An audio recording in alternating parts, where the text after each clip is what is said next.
저는 어떤 일을 행할 때 항상 그 일의 끝을 생각합니다. 이 일의 끝은 어떨까? 이 일의 마지막은 정말 어떨까? 아름다울까? 아니면 내게 불명예가 될까? 늘 어떤 일을 행하면서 그 끝을 생각해 봅니다. 말을 할 때도 그렇습니다. 내가 이 말을 해서 이 말의 결과가 어떻게 나타날까? 그런데도 불구하고 실수할 때가 참 많습니다. 어려울 때가 많습니다. 여러분, 그래도 괜찮습니다. 제가 사람이니까 실수하지요. 제가 기계 같으면 여러분 실수하겠습니까? 여러분, 우리 인생의 마지막은 무엇일까요? 우리 그리스도인들의 마지막은 영광스러운 하나님의 나라인 줄로 믿습니다. 이 썩을 육신이 썩지 아니하고, 이 연약하고 이 더럽고 추한 육신이 신령한 몸으로 완전히 변화되는 여러분 그날이 분명히 있습니다. 그래서 사도 바울은 부활의 권능과 그 부활의 영광에 참여하고 싶은 마음이 정말 뜨거웠습니다. 날마다 그 열망 속에서 살아갔습니다. 오늘 본문 10절로 11절 다시 한번 읽어보실까요? 내가 그리스도와 그 부활의 권능과 그 고난의 참여함을 알고자 하여 그의 죽으심을 본받아 어떻게 해서든지 죽은 자 가운데서 부활에 이르러 하노니, 어떻게 하든지 부활에 이루고자 하는 사도 바울의 그 간절함을 우리가 엿볼 수가 있습니다. 왜 바울은 이렇게 부활을 사모했을까요? 왜 바울은 이렇게 부활을 갈망했을까요? 중요한 이유가 있습니다. 사도 바울은 예수님을 만났고 영광스러운 하나님의 나라를 보았기 때문에 그렇습니다. 먼저 사도행전 9장을 보면 바울이 부활하신 예수님을 만나는 사건이 나옵니다. 사도행전 9장 1절 말씀 보면 그가 이업하고 살기가 등등하여 라는 말이 나옵니다. 여러분, 살기란 말 들어보셨죠? 저 사람에게서 살기가 느껴진다. 무당들이 그런 말을 많이 합니까? 우리 그리스도인들은 그런 말을 안 하죠, 여러분. 누구를 보더라도 우리는 살기를 본 것이 아니라 그에게 예수 그리스도의 형상을 본 줄로 믿습니다. 근데 가끔 가다가 그런 얘기를 해요. 저 사람에게 살기가 느껴진다. 바울 사도에게 살기가 느껴졌어요. 그런 바울이 어느 날, 그날도 예수 믿는 사람 잡으려 공문을 가지고 가다가 다메섹 가까이 갔을 때 우리 예수님을 만났습니다. 거기서 우리 예수님께서 뭐라고 얘기합니까? 사도행전 9장 3절로 5절 말씀 보시면 아주 환한 대낮인데 정말 햇빛보다 더 밝은 빛이 갑자기 사울에게 비치더니 사울이 그 자리에서 눈을 움켜잡으면서 쓰러진 거예요. 눈이 멀어져 버린 거예요. 그때 예수님께서 사울에게 이렇게 말하죠. 사울아, 사울아, 네가 왜 나를 핍박하느냐? 그때 사울이 주여 당신이 누구십니까? 라고 물었습니다. 음성이 들리기를 나는 네가 핍박하는 예수라. 여러분 얼마나 놀랐겠습니까? 정말 기절초풍했지요. 자신이 그렇게 미워하고 자신이 그렇게 저주했던 그 예수란 사람이 자기 이름을 부르면서 네가 왜 나를 핍박하느냐 하니까 그 살기가 등등했던 사울이 그 자리에서 꼬꾸라져 버린 거예요. 바울은 그때로부터 예수를 그리스도시요 하나님의 아들로 믿게 되었고 더 나아가 이방인의 사도로 부르심을 받은 것입니다. 예수를 그렇게 받게 했던 사울이 이제는 예수 부활의 증인이 되어버린 거예요. 두 번째는 바울의 고린도후서 12장에 보시면 사람의 말로는 감히 이룰 수 없는 영광스러운 하나님의 나라를 보았습니다. 여러분, 사도 요한도 요한계시록 4장에 보면 놀라운 천국의 광경을 보았어요. 천국의 수많은 천군 천사들이, 그리고 주의 백성들이 다 어린 양 예수 그리스도를 찬양하고 존귀와 영광을 돌리는 것을 보았습니다. 여러분, 이렇게 예수 그리스도를 보고 그리고 하나님의 나라를 본 사람들은 한결같은 소망이 딱 하나 있어요. 그것은 빨리 이 세상을 떠나서 하나님의 나라에 가고 싶다라는 것입니다. 바울이 그렇지 않습니까? 빌립보서 1장 23절에 보면 나는 세상을 떠나 그리스도와 함께 있는 것이 훨씬 더 좋겠다, 이런 생각을 가진 거예요. 여러분, 그렇습니다. 예수님을 만나고 하나님의 나라를 본 사람들은 이렇게 변화됩니다. 완전히 변화돼요. 오늘 여러분 10절 11절 말씀 세 번역으로 한번 읽어보실까요? 사도 바울이 어떻게 이 부활을 갈망했는지 한번 보겠습니다. 같이 한번 읽어보겠습니다. 내가 바라는 것은 그리스도를 알고 그분의 부활의 능력을 깨닫고 그분의 고난에 동참하여 그분의 죽으심을 본받는 것입니다. 그리하여 나는 어떻게 해서든지 죽은 사람들 가운데서 살아나는 부활에 이루고 싶습니다. 어떻게 해서든지 죽은 사람들 가운데서 부활에 이루고 싶습니다. 이렇게 사모합니다. 이 말씀은 하늘나라에서 부활하신 예수님과 함께 속히 살고 싶다, 하나님의 나라에서 부활하신 예수님과 속히 살고 싶다, 그런 말씀이지요. 그래서 그분의 고난에 동참하여 그분의 죽으심을 본받고 싶다, 이렇게 얘기하는 것입니다. 여기서 아주 중요한 말씀이 있습니다. 우리가 예수님과 같이 부활에 이르는 것은 내가 부활을 사모하고 갈망한다고 이루어진 것이 아니라 예수님의 죽으심에 합류하는 것이 곧 예수님의 부활에 합류하는 것이다 라고 얘기합니다. 왜 그렇습니까? 이 죽음과 부활이 함께 묶여 있기 때문에 그렇습니다. 바울은 부활을 이렇게 사모했습니다.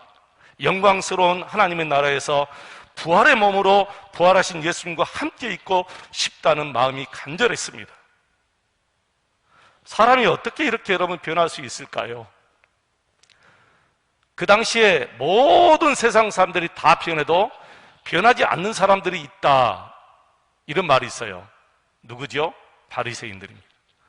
세상 모든 사람들이 다 변해도 변하지 않는 사람들이 있다, 바리새인들인데, 그 바리새인 중에 이 바울이 예수 그리스도를 만나고 하나님의 나라를 보고 나서 완전히 변해버린 거예요. 여러분, 이 변화는 바울 스스로 변하고 싶다고 된 게 아닙니다. 오직 우리 주님께서 하신 일인 줄로 믿습니다. 우리가 세상적으로 그 유대인 공동체에 있기만 하면 세상 모든 유익한 것들을 다 누리며 엄청난 대접을 받고 살 수 있었지만, 예수 그리스도를 만나고 하나님의 나라를 본 바울에게는 더 이상 거기에 있을 이유가 없어요. 그래서 나와버린 거예요. 예수 믿는 사람들은 그렇습니다. 세상에 아무리 좋은 것이 있다 할지라도, 내가 소속해 있는 것에서 나를 엄청난 대접을 해주어도 예수 그리스도를 본 사람들은 그것 순식간에 버리고 나와버리는 거예요. 하나님의 나라를 보고 살기 때문에 그게 아무것도 아니죠. 주님을 보고 살기 때문에 그것들은 아무것도 아닙니다.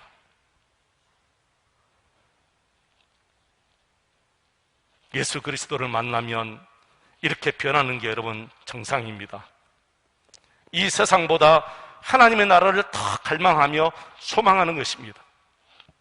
사랑하는 여러분, 여러분은 진정으로 이 세상보다 하나님과 저 천국을 더 사모하고 더 갈망하고 계십니까? 사실 세상 사람들도 뭔가 계속 갈망하고 누리고 싶고 가지고 싶어 합니다. 거의 대부분의 사람들은 세상에서 부귀와 영화를 누리고 싶어 해요. 그리고 그런 것들이 손에 잡히잖아요. 그러면 더 이상 늙어가는 것도 싫고 죽기도 싫은 거예요. 왜 그러죠? 그것을 계속해서 누리고 싶기 때문에 그러는 거예요. 여러분, 저는 중국을 한 번도 가보지 않았습니다. 중국의 가장 저 동쪽에 동천시가 있는데 예전에 동천문이라고 그랬죠. 거기에 진시 황제가 2번이나 다녀왔다고 그래요. 여러분, 중국이 얼마나 넓습니까? 그 당시 진시 황제가 수레를 타고 2번이나 왔다 갔다고 한 것은 정말 이례적인 일이에요. 왜 거기를 2번이나 왔다 갔다 했느냐 하면은 불로초를 구하기 위해서 왔다 갔다 그래요. 불로초를 구하기 위해서. 그 부귀 영화를 누리는 진시 황제가 더 이상 자신이 늙어가는 것도 싫고 죽기가 싫어서 불로초를 구했지만 그는 결국에는 죽었습니다. 그리고 거대한 무덤밖에 없어요. 여러분, 진시 황제의 무덤 한번 볼까요? 엄청납니다. 한번 보십시오, 여러분. 이게 진시 황제의 무덤인데요. 이 무덤의 높이가 무려 116m예요. 우리 천장의 10배가 더 넘어요. 그리고 이 무덤의 둘레가 2.5km나 됩니다. 이 무덤을 만들기 위해서 약 70만 명의 사람들이 동원되어서 거기서 수많은 사람들이 또 희생되었잖아요. 죽고 나서도 진시 황제는 병사들에게 보호받고 싶어서 그 병사상을 만드는 거예요. 정확하게는 저 병사상이 몇 개인지는 모르겠어요. 엄청나잖아요, 여러분. 그것을 만들어 놓고 자기를 지키겠다는 거예요. 지금은 진시 황제의 무덤이 관광 상품이 되었습니다. 그러나 여러분, 성경은 이렇게 증거합니다. 죄 삭은 사망이다. 다시 말씀드려서 죄에 대한 대가가 분명히 있다는 거예요. 그 죄에 대한 대가는 뭐냐? 사망이라는 거예요. 영원한 사망, 영원히 하나님과 끊어지는 영원한 사망이 죄에 대한 대가다, 그렇게 얘기합니다. 여러분, 죄가 어디서 왔습니까? 죄는 분명히 욕심에서 왔다고 성경은 얘기하죠. 죄는 욕심이 잉태하여 나온 것이다. 사람이 반드시 마음에 욕심을 품잖아요. 그러면 아이를 낳게 돼요. 그게 바로 죄라는 거예요, 죄. 엄마가 아이를 가지면 반드시 10달 후에 아이가 나옵니다. 사람이 반드시 욕심을 부리면 뭐가 나와요? 죄가 나온다는 거예요. 아담과 하하가 이 욕심에 이끌려서 결국에는 하나님을 자기 마음속에서 내버리고 자기 자신이 하나님을 되겠다고 자기 자신을 차지했어요. 그때 우리 하나님께서 창세기 3장 19절에 이렇게 말합니다. 너는 흙이니 흙으로 돌아가라. 이것은 하나님이 정하셨기 때문에 우리 역시 다 흙으로 돌아갈 수밖에 없어요. 사람만 그런 것이 아닙니다. 세상의 모든 만물이 다 흙으로 돌아가 버려요. 시편 90편 4절에 보니까 주의 목전에는 눈목이죠. 주의 앞에는, 눈앞에는 천년이 지나간 어제 같으며 밤의 한순간 같을 뿐입니다. 천년이 어제 같고 방금 지나간 한순간과 같다는 거예요. 주님의 눈앞에는. 베드로후서 3장 8절에는 사랑하는 자들아, 주께는 하루가 천년 같고 천년이 하루 같은 이 한 가지를 잊지 말라 그랬습니다. 천년이 하루 같다는 거예요. 여러분, 가끔 TV 동물왕국을 보면 밀림을 호령하던 사자가 죽습니다. 밀림의 왕 사자가 죽든지 호랑이가 죽든지 죽어요. 그러면 하늘에서 어떻게 알았는지 독수리떼가 쫙 내려와서 그 살을 딱 한순간에 다 치워먹어요. 그 다음에 살결에 조금 붙어있는 것들은 땅속에 있는 벌레들이 또 일어나서 완전히 다 갉아먹어버려요. 그러면 하얀 백골만 남습니다. 이게 1분 안에 쫙 지나가요. 1분 안에 그것이 딱 지나가요. 여러분, 우리도 그래요. 우리가 태어나서 성장하고 결혼하고 아이를 낳고 또 여러 가지 많은 일을 하고 그리고 죽고 하는 것이 1분 안에 딱 보여줄 수 있어요. 한순간에 보여줄 수 있는 거예요. 여러분, 여기에서 벗어날 인생은 한 명도 없습니다. 근데 여러분, 이걸로 끝나는 것입니까? 아닙니다. 놀라운 사건이 벌어집니다. 고린도전서 15장 1절로 8절 말씀 우리 같이 한번 읽어보실까요? 형제들아, 내가 너희에게 전한 복음을 너희에게 알게 하노니 이는 너희가 받은 것이요 또 그 가운데 선 것이라. 너희가 만일 내가 전한 그 말을 굳게 지키고 헛되이 믿지 아니하였으면 그로 말미암아 구원을 받으리라. 내가 받은 것을 먼저 너희에게 전하였노니 이는 성경대로 그리스도께서 우리 죄를 위하여 죽으시고 장사 지낸 바 되셨다가 성경대로 사흘 만에 다시 살아나사 게바에게 보이시고 후에 12 제자에게와 그 후에 500여 형제에게 일시에 보이셨나니 그 중에 지금까지 대다수는 살아있고 어떤 사람은 잠들었으며 그 후에 야고보에게 보이셨으며 그 후에 모든 사도에게와 맨 나중에 만삭되지 못하여 난 자 같은 내게도 보이셨느니라. 아멘. 여러분, 누구든지 이 복음을 헛되이 믿지 아니하면, 2절에 헛되이 믿지 아니하면 구원을 얻는다라고 말씀하셨습니다.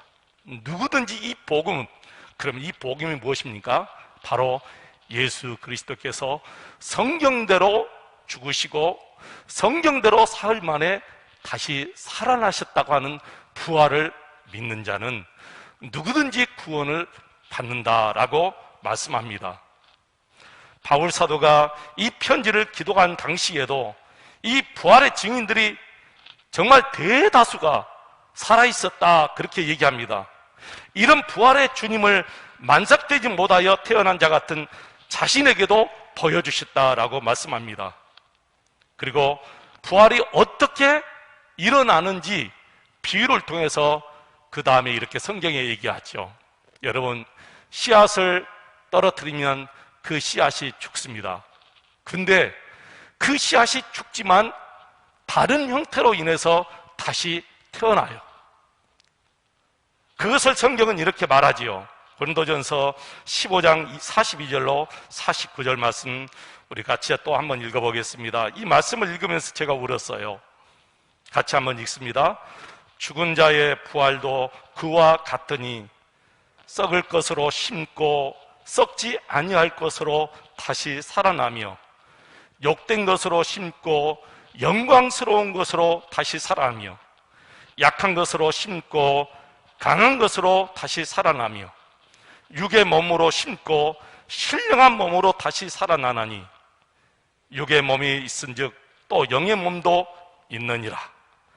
기록된 바 첫사람 아담은 생명이 되었다 함과 같이 마지막 아담은 살려주는 영이 되었나니 그러나 먼저는 신령한 사람이 아니요 육의 사람이요 그 다음에 신령한 사람이니라. 첫사람은 땅에서 났으니 흙에 속한 자이거니와 둘째 사람은 하늘에서 나셨느니라.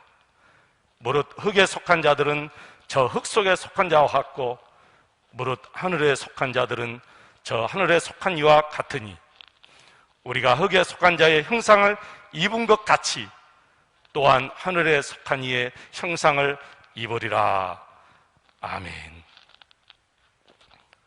죽은 자의 부활이 이와 같다고 말합니다. 우리의 몸은 썩을 몸입니다. 그러나 결국에는 썩지 아니할 몸으로 다시 부활한다는 거예요. 신령한 몸으로 여러분 부활합니다. 사람들이 가히 말할 수 없는 신령한 몸으로 변화됩니다. 그것을 사전에 우리 예수님이 다 변화산상에서 제자들에게 보여주셨어요. 너희들도 앞으로 이렇게 변화될 것이다 라고 보여주셨어요. 여러분, 우리도 그것을 보고 살아야 돼요. 베드로와 야고보와 요한은 변화산상에서 변화되신 예수님을 보았지만 우리는 육신의 눈으로 보지 않고도 얼마든 영적인 눈으로 다 그것을 보고 사는 거예요. 그래서 우리 예수님이 도마에게 그렇게 얘기한 거예요. 도마야, 너는 꼭 육신의 눈으로 보고 믿느냐? 앞으로 육신의 눈으로 보고 믿지 않는 사람들이 있을 것이다. 그들이 너보다 더 복될 것이다. 누구지요? 우리입니다. 우리는 육신의 눈으로 보고 믿는 게 아니에요. 우리가 말씀을 보면서 영의 눈을 가지고 진짜 그것을 보는 거예요. 부활하신 예수님을 보고 신령한 몸으로 변하는 것을 보고 사는 거예요. 이게 얼마나 복된 것입니까? 이 믿음이 어디서 왔습니까? 우리에게서 온 것이 아니라 우리 하나님께서 우리에게 주신 선물이라는 거예요. 우리 연약한 이 육신이 신령한 몸으로 변화될 줄로 믿습니다. 아픔이 많고 더럽고 추한 이 육신이 정말 말할 수 없는 신령한 몸으로 변화받게 될 줄로 믿습니다. 우리 몸은 첫째 아담과 같은 형상을 입고 태어났기 때문에 썩고 흙으로 돌아갈 것입니다. 그러나 둘째 아담인 예수의 형상을 저와 여러분이 입었기 때문에 결국에는 예수님처럼 신령하게 부활한다, 그렇게 말씀합니다. 사랑하는 여러분, 이 부활을 믿으십니까? 이 믿음이 여러분에게서 나왔습니까? 아닙니다. 성령 우리 하나님께서 우리 마음에 오셔서 나로 하여금 믿게 해주신 거예요. 이 믿음이 어떻게 나에게 나오겠습니까? 예수님을 알게 하는 것도 내 안에서 나온 것이 아니라 성령 하나님께서 예수님을 알게 해주신 거예요. 그래서 이런 믿음을 가지고 있는 성도들은 죽는 것도 두렵지 않습니다, 여러분. 오히려 죽으면 욥처럼 그렇게 말합니다. 욥기 12장 17절 말씀 보시면 그랬죠. 내가 내 눈으로 우리 예수님을 볼 터인데 내가 낯선 사람 보는 것처럼 보지 아니하리라. 할렐루야. 내 눈으로 예수님을 볼 것인데 그때 낯선 사람 보는 것처럼 보지 아니하리라.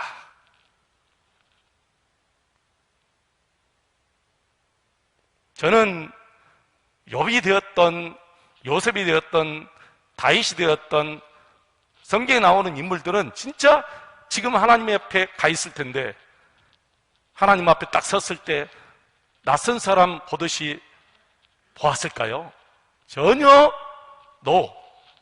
얼마나 기쁜지 달려가서 주의 품 안에 안겼으리라 믿습니다. 저는 저와 여러분이 그렇게 살기를 축원합니다. 예수님과 친밀히 살면 주님 앞에 설 때 낯선 사람 보듯이 서지 않고 와락 끌어안고 서게 되는 거예요. 우리가 그렇게 여러분 살아야 돼요. 어느 날 갑자기 죽음이 임했을 때 그렇게 주님 앞에 우리가 서게 될 줄로 믿습니다. 고린도전서 15장 50절 58절 말씀 또 다시 한번 읽어보겠습니다. 우리 함께 읽겠습니다. 형제들아, 내가 이것을 말하노니 혈과 육은 하나님 나라를 이어받을 수 없고 또한 썩는 것은 썩지 아니하는 것을 유업으로 받지 못하느니라. 보라, 내가 너희에게 비밀을 말하노니 우리가 다 잠잘 것 같이 아니요 마지막 나팔의 순식간에 호련히 다 변화되리니 나팔 소리가 나매 죽은 자들이 썩지 아니할 것으로 다시 살아나고 우리도 변화되리라. 이 썩을 것이 반드시 썩지 아니함을 입겠고 이 죽을 것이 죽지 아니함을 입으리로다. 이 썩을 것이 썩지 아니함을 입고 이 죽을 것이 죽지 아니함을 입을 때에는 사망을 삼키고 이기리라고 기록된 말씀이 이루어지리라. 사망아, 너의 승리가 어디 있느냐? 사망아, 내가 쏘는 것이 어디 있느냐? 사망이 쏘는 것은 죄요 죄의 권능은 율법이라. 우리 주 예수 그리스도로 말미암아 우리에게 승리를 주시는 하나님께 감사하노니, 그러므로 내 사랑하는 형제들아, 견실하며 흔들리지 말고 항상 주의 일에 더욱 힘쓰는 자들이 되라. 이는 너희 수고가 주 안에서 헛되지 않은 줄 압니다. 여러분 57절 58절 다시 한번 읽어보십시다. 57절 58절 같이 한번 읽습니다. 우리 주 예수 그리스도로 말미암아 우리에게 승리를 주시는 하나님께 감사하노니, 그러므로 내 사랑하는 형제들아, 견실하며 흔들리지 말고 항상 주의 일에 더욱 힘쓰는 자들이 되라. 이는 너희 수고가 주 안에서 헛되지 않은 줄 압니다. 아멘. 사랑하는 성도 여러분, 흔들리지 마시기를 바랍니다. 견고하게 서서 더욱 주의 일에 힘쓰는 저와 여러분 되시기를 축원합니다. 우리는 이미 승리했습니다. 어떤 사람들은 말합니다. 우리는 이미 승리했기 때문에 마음 놓고 살아도 되는구나. 그런 뜻이 아닙니다. 너에게 승리를 주었기 때문에 그 승리를 누리라고 준 것이지, 그 승리를 방 안에 감춰놓고 네 마음대로 죄짓고 방탕하게 살라는 뜻이 아닙니다. 그 승리를 누리라는 거예요. 그 승리를 누리는 것은 우리가 흔들리지 않고 견고하게 서서 주의 일에 더욱 힘쓰는 자들이 되는 것이 이 승리를 누리는 것이라는 거예요. 예수님을 만나고 하나님의 나라를 직접 보고 온 바울은 그때부터 계속 이 하나님의 영광스러운 나라, 이 부활을 계속해서 사모하고 갈망해 왔습니다. 그런데 이 부활에, 예수 그리스도의 부활에 참여하기 위해서는 어디에 있으면 된다고 했습니까? 예수님의 죽음에 있으면 이 예수님의 부활은 자동으로 연합된다고 말했습니다. 예수님의 부활에 있다, 예수님의 죽음에 내가 있다, 이 말은 예수님이 십자가에 달려 죽으실 때 나도 함께 죽었다고 선언하는 거예요. 예수님이 나의 죄를 다 짊어지시고 십자가에 달려 죽으실 때 나도 거기에서 이미 죽었습니다. 누가 죽었습니까? 나의 옛사람이 죽어버린 거예요. 나의 옛사람이 죽었어요. 그리고 예수님이 부활하실 때 우리의 새 사람이 태어나 버린 거예요. 그래서 이제는 내가 사는 것이 아니라 내 안에 예수 그리스도께서 사신다고 바울이 선언하잖아요. 이제는 내가 사는 것이 아니라 내 안에 예수 그리스도께서 사는 것이다. 예수님과 함께 죽어야 예수님과 함께 사는 것인 줄로 믿습니다. 이미 예수님을 만나고 하늘의 영광을 보고 온 바울 사도이지만 오늘 본문 12절을 보시면 이렇게 말하지요. 나는 이미 얻었다고 말하지 않습니다. 자신은 이미 얻었다고 말하지 않는다고 말이에요. 한 가지가 남아있죠. 뭐죠? 자신의 몸도 온전하게 이렇게 부활하기를 원한다는 거예요. 그가 환상을 통해서 하나님의 나라를 보았지 실제로 자신의 몸이 부활해서 하나님의 나라 간 것은 아니잖아요. 그러니까 마지막으로 한 가지 남았다. 내가 다 얻은 것이 아니다. 이제는 지난 일은 다 버려버리고 앞을 향해서 나가겠다. 그렇게 얘기하는 거예요. 여러분, 이 부활의 영광이, 이 영광스러운 하나님의 나라 가는 것이 얼마나 좋으면 바울 사도가 자신에게 이롭다고 여기는 모든 것을 배설물처럼 다 버려버리겠다고 얘기했겠습니까? 여러분, 정말 그래요. 예수님을 실제로 만나고 하나님의 나라를 본 사람들은 세상 것은 정말 다 버릴 수 있는 용기가 생기는 거예요. 주님을 위해서라면 다 벗어버리고 주님을 위해서라면 다 바칠 수 있는 그런 용기가 마음에 생기는 거예요. 우리가 이 세상에서 이롭다고 여기는 것들이 언젠가는 부활의 세계에 이르러는 장애가 될 것입니다. 여러분, 이 믿음은 바울이 잡은 것이 아닙니다. 예수님께서 자신을 잡아주었다고 분명히 얘기합니다. 어떻게 사람들이 이런 믿음과 이런 은혜를 붙잡고 예수님이 가신 그 길을 갈 수가 있겠습니까? 누구도 그렇게 할 수 없습니다. 아무리 결심이 큰 사람도 자기 자신 스스로가 이 믿음을 붙잡고 예수님이 가신 그 길을 못 가는 거예요. 예수님이 우리를 잡아주신 거예요. 예수님이 우리를 잡아서 우리를 이끌어 가신 거예요. 근데 바울은 예전에는 그 반대로 가는 거예요. 그러니까 자기 자신이 얼마나 힘들고 어려웠습니까? 예전은 예수님이 가신 그 길로 방향을 돌려서 자기 자신이 기쁘게 달려가겠다는 거예요. 여러분, 주인이 염소를 끌고 갈 때 염소가 주인을 따라가지 않으려고 발버둥 칩니다. 목이 벗겨지고 발에 막 피가 나와도 안 가려고 버팁니다. 그러면 주인이 여러분 포기합니까? 아닙니다. 주인 포기하지 않아요. 질질 끌고서라도 가요. 우리가 그래서는 안 된다는 거예요. 그럴수록 우리는 힘들고 어렵습니다.